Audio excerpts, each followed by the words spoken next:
বন্ধুরা, আজ আমি উচ্ছে চচ্চড়ি করব চিংড়ি মাছ দিয়ে। চিংড়ি মাছ ভেজে রেখেছি, এখন পেঁয়াজ কুচি করে রেখেছি, আলু কুচি করেছি একটু মোটা করে। এখন রান্না শুরু করছি। কড়াইতে তেল দেওয়া হয়েছে, তেল গরম হয়ে গেছে। এখন রাঁধুনি ফোড়ন দিয়ে দেওয়া হলো। রাঁধুনি ফোড়ন দিয়ে আলুগুলো আগে ভেজে নিচ্ছি। নাড়াচাড়া করে সামান্য একটু লবণ হলুদ প্রথমে দিয়ে দেওয়া হচ্ছে, পরে আবার দেওয়া হবে। আলুটা ভালো গলবে, ভাজা হবে ভালো। নেড়ে চেড়ে ভাজা ভাজা হয়েছে। এখন পেঁয়াজ কুচিগুলো দিয়ে দেওয়া হলো। নাড়াচাড়া করে এখন উচ্ছেগুলো দিয়ে দেওয়া হলো। এবার ভালো করে একটু ভাজা ভাজা হবে, বেশ কষা কষা হবে।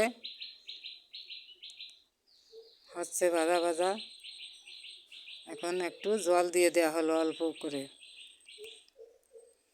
জাল হচ্ছে, এখন পরিমাণ মতো আবার একটু লবণ হলুদ দিয়ে দেওয়া হচ্ছে। এখন গ্যাস বাড়িয়ে দিয়ে জাল দেওয়া হচ্ছে, ঢেকে দেওয়া হলো। ঢাকা তুলে কাঁচা লঙ্কা চিড়ে দিয়ে দেওয়া হলো। আবার একটু ঢেকে দেওয়া হলো।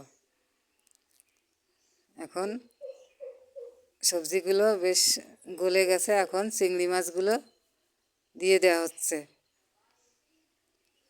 দিয়ে কিছুক্ষণ নাড়াচাড়া করে নামিয়ে নেওয়া হবে। প্রায় হয়ে গেছে, এখন একটু কাঁচা তেল দিয়ে দেওয়া হলো। প্রায় হয়ে গেছে। এইভাবে রান্না করে খেয়ে দেখবেন, খুব টেস্টি এই রান্নাটা, একদম গা মাখা, খেতে খুবই ভালো লাগবে ভাত দিয়ে, গরম ভাত দিয়ে খেতে। আমার এই ভিডিওটা ভালো লাগলে সাবস্ক্রাইব করবেন, লাইকের মাধ্যমে কমেন্ট করবেন। ভালো